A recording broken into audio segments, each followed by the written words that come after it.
राधे राधे, स्वागत है आपका हमारे चैनल में। मैं आपके साथ पंडित विशाल शास्त्री। आज का विषय है, आज जानेंगे शनि प्रदोष की कथा के विषय में। भगवान शिव का व्रत किया जाता है, प्रदोषवार का व्रत। कहते हैं प्रदोष का व्रत करने से जीवन में चल रही सभी कठिनाइयाँ दूर हो जाती हैं। विशेष रूप से अधिक प्रभावी है शनि प्रदोष। शनिवार को पड़ने वाला प्रदोष व्रत कहा गया है, इसकी महिमा बड़ी अनंत है। यदि शनिवार को प्रदोष व्रत पड़ता है तो कहते हैं कि यह आपके जीवन में कलह, कलेश, कष्ट आदि को दूर करने वाला है, रोग को दूर करने वाला है। शत्रु आपसे पराजित हो जाएंगे, यानी आप शत्रुओं पर विजय प्राप्त कर लेंगे। कहते हैं मनवांछित फल की प्राप्ति होती यदि कोई भी मनुष्य शनिवार प्रदोष व्रत करता है।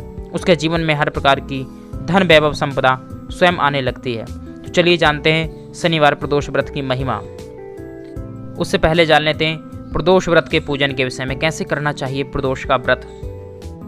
शिव पुराण के अनुसार कहा गया है, प्रदोष व्रत करने वाले मनुष्य को प्रातःकाल ब्रह्म मुहूर्त में उठना चाहिए। जैसे 5 बजे के बीच में उठ जाना चाहिए। स्नान आदि करके घर के मंदिर में बैठें। साफ सुंदर से स्वच्छ वस्त्र पहनकर बैठना चाहिए। भगवान शिव का पूजन करें। पूर्व में यानी पहले भगवान गणेश जी का पूजन कर लें, फिर देवी जी, फिर शंकर जी का पूजन करें, फिर भगवान विष्णु का पूजन करें। और इस प्रकार से दिन भर जो है फलाहार रहकर आप इस व्रत को रख सकते हैं, या जल के माध्यम से भी इस व्रत को रखा जाता है, यानी केवल जल लेकर ही, फल आदि कुछ ना लें, केवल जल लेकर भी इस व्रत को रखते हैं। कुछ लोग फलाहार रहकर इस व्रत को रखते हैं। फिर प्रदोष काल में भगवान शिव का विशेष पूजन किया जाता है, क्योंकि प्रदोष का व्रत है। क्यों? क्योंकि प्रदोष काल में इसका विशेष पूजन होता है, यानी शाम का वह समय जिस समय सूर्य अस्त होता है, उससे 45 मिनट पूर्व का समय और 45 मिनट बाद का समय। इस समय घर पर भगवान का पूजन करें। भगवान को धूप दीप आदि प्रज्वलित करके उनको दिखाएं। फिर भगवान को भोग लगाएं। जो भी चूरमा आदि आपने बनाया हुआ है भगवान के निमित्त, पंजीरी आदि बनाई, उसका भगवान को भोग लगाकर फिर भगवान के व्रत की कथा को सुनना चाहिए। या किताब है तो आप उससे पढ़ सकते हैं। किताब को पढ़कर कथा भगवान को सुनानी चाहिए। और इस प्रकार से व्रत करने पर निश्चय ही मनुष्य की कलिकाल कलयुग में सभी इच्छाएं पूर्ण होती हैं। तो उस व्रत वाले दिन गौ माता का पूजन अवश्य करना चाहिए। गौ माता को अवश्य गोग्रास देना चाहिए।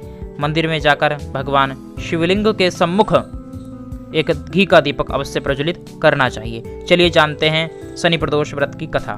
कहते हैं प्राचीन काल की बात है, एक नगर में एक सेठ जी रहते थे। सेठ जी के घर हर प्रकार की संपत्ति, सुख सुविधाएं थी, लेकिन संतान नहीं होने के कारण सेठ जी और सेठानी हमेशा दुखी रहते थे। उन्होंने काफ़ी सोच विचार किया और फिर वह अपना सारा काम धाम नौकर नौकरानियों को छोड़कर सौंपकर और तीर्थ यात्रा के लिए चल दिए। कहते हैं अभी नगर के कुछ ही दूर पहुंचे थे, उन्होंने देखा एक साधु बैठे हैं ध्यान में। उन्होंने सोचा कि क्यों ना साधु जी का आशीर्वाद लेकर ही यात्रा आरंभ की जाए। वह साधु जी के चरणों में जाकर बैठ गए, लेकिन साधु जी ध्यान में थे, इस कारण बहुत समय हो गया वह बैठे रहे। फिर साधु जी आँख खोलते हैं, देखते हैं काफ़ी समय से कोई उनके सम्मुख आशीर्वाद के लिए बैठे हैं। उन्होंने ध्यान लगाकर देखा कि इनकी क्या समस्या है। तो सेठ और सेठानी जी हाथ जोड़कर कहते हैं कि हम तीर्थ यात्रा के लिए जा रहे हैं। हे विप्रवर, हे साधु जी, आप जो है अपना आशीर्वाद प्रदान करें। उन्होंने कहा कि मैं तुम्हारी सभी समस्याओं को जानता हूँ कि किस कारण तुम तीर्थ यात्रा के लिए जा रहे हो। तब सेठ और सेठानी जी कहते हैं कि हे मुनिवर, यदि आप जानते हैं तो इस समस्या का कोई निदान बताएं। तो तब साधु महाराज कहते हैं कि आप दोनों मिलकर भगवान शिव का शनिवार को पड़ने वाला जो प्रदोष व्रत है उसको यदि करते हो तो निश्चय ही तुम्हें मनवांछित फल की प्राप्ति होगी। यानी तुम संतान चाहते हो तो तुम्हें संतान की प्राप्ति होगी। बाकी तो नारायण की कृपा से, शिव की कृपा से सब कुछ तुम्हें प्राप्त है, लेकिन संतान प्राप्त नहीं है, जो तुम्हें शनिवार प्रदोष का व्रत करने से प्राप्त हो जाएगी।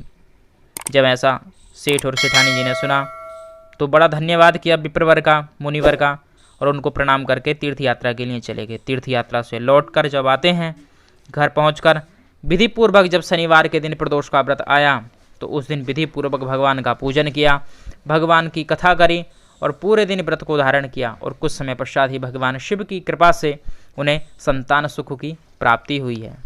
तो कहते हैं शनिवार का जो प्रदोष करते हैं उनको मनवांछित फल की प्राप्ति होती, जो भी मन में कामना है वह कामना सिद्ध हो जाती है।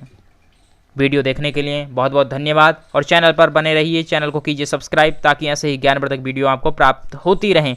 चलिए मिलते हैं अगले ज्ञानवर्धक वीडियो में।